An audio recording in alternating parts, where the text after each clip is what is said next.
I have reviewed several portable HF antennas on this channel, but today I want to do something a little bit different.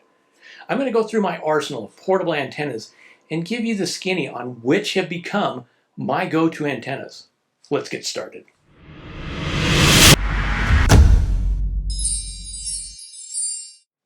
Welcome to the House of Ham.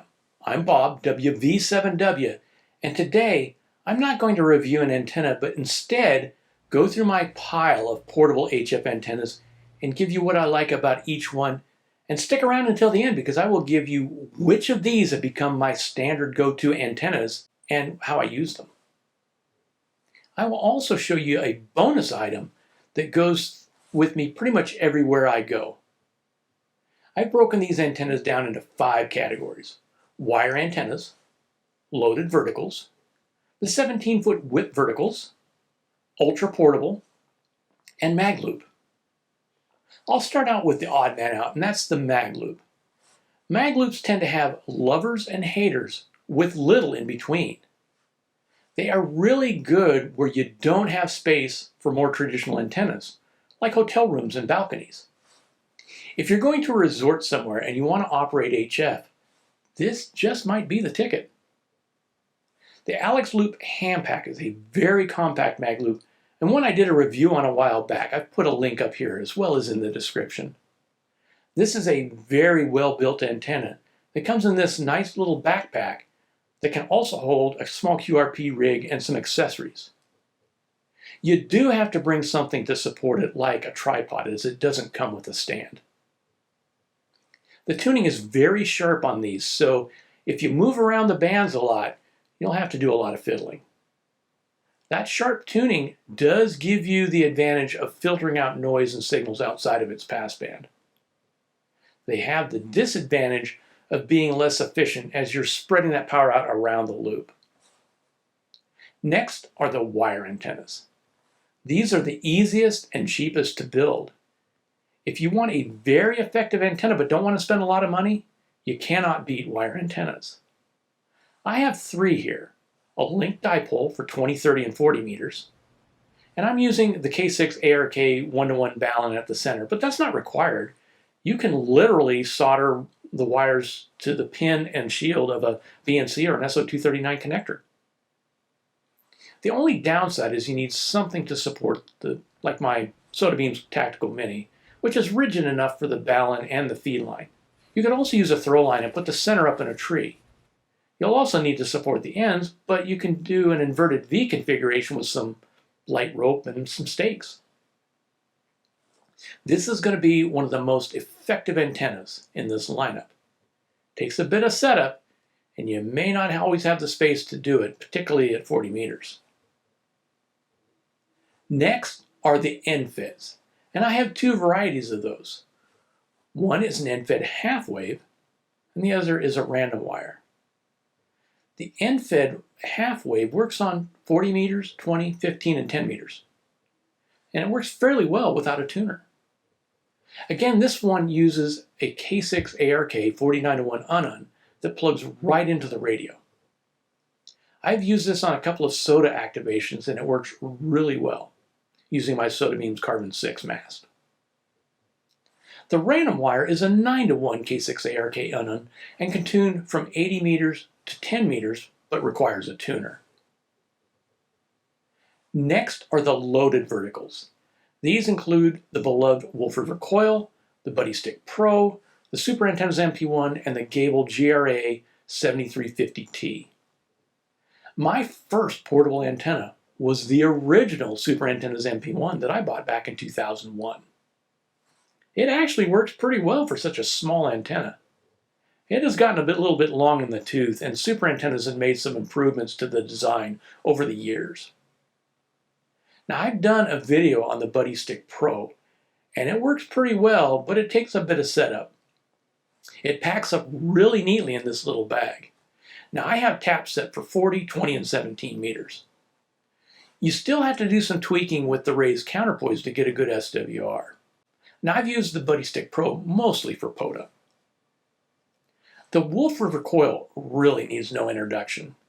This may not be the most elegant of the bunch, but it is a very effective antenna and it's one of the cheapest commercial options. This particular coil is the silver bullet, so not the lightest or the smallest, but it can do 80 meters with a 17-foot whip. The last is the Gable GRA 7350T. It's a fairly new antenna. I almost lumped this in with the ultra portable, but it is really closer to this group. I have to say, I like this, especially when I travel. I can throw this in my suitcase and I got 80 through 10 meters, although I don't usually take the 80-meter coil. The tuning coil has this numbered scale on it, and I took the time to get some base settings and added them to the Notes app on my phone, so I can have this thing really close to tune right away. I have both the Gable tripod and the ground spike. The antenna doesn't come with either. Next are what I'm calling the 17-foot whip verticals. Those include the Chameleon MPass Lite, which I did a video on. The MPass Lite operates more like a random wire and requires a tuner, but it's fairly effective and moving around the bands is quick as adjusting your antenna tuner. You can also use the Chameleon's 17-foot whip on a ground spike like this one I made for a mirror mount and adjust it for 20 meters and up, and it's resonant. You can also use the matching unit and the 60-foot counterpoise wire as a random wire antenna. Next is the Wolf River Coil's 17-foot whip. You can adjust for 20 meters and up, just like you can with the Chameleon, but I also have the Sporty 40 coil, so I can get 30 and 40 meters as well.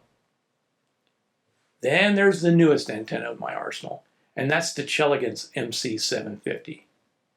This is pretty much the same thing as the Wolf River Coil variant, but it comes in this nice bag, and it also has a 20-inch segment, a ground spike, and a coil for doing 30 and 40 meters.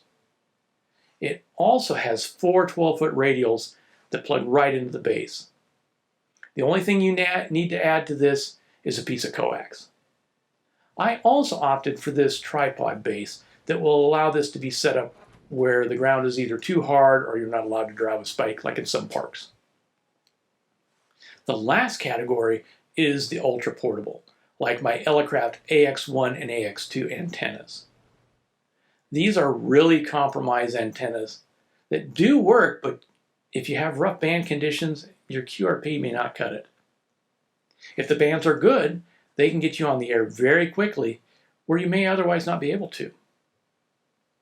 These are pretty cool little antennas, but they're kind of expensive for what they are. Now the AX1 can tune on 15, 17, and 20 meters, and I also have the extender coil so I can do 40 meters, but I've yet to use that. The AX1 really requires a tuner, but I have one built into my kicks too, so that isn't a problem. The AX2 out of the box is for 20 meters and can be modified for any single band 17 through 6 as well. So why do I have both? Well, if I only plan on doing 20 meters, all I need is this coil and the whip, little bipod and a counterpoise, and I'm all set. All of that fits in the palm of my hand as well as neatly in my KX2 bag. So, as I promised, here are my go-to antennas for each category and the ones that I use the most often. In the ultra-portable category, I take the AX2.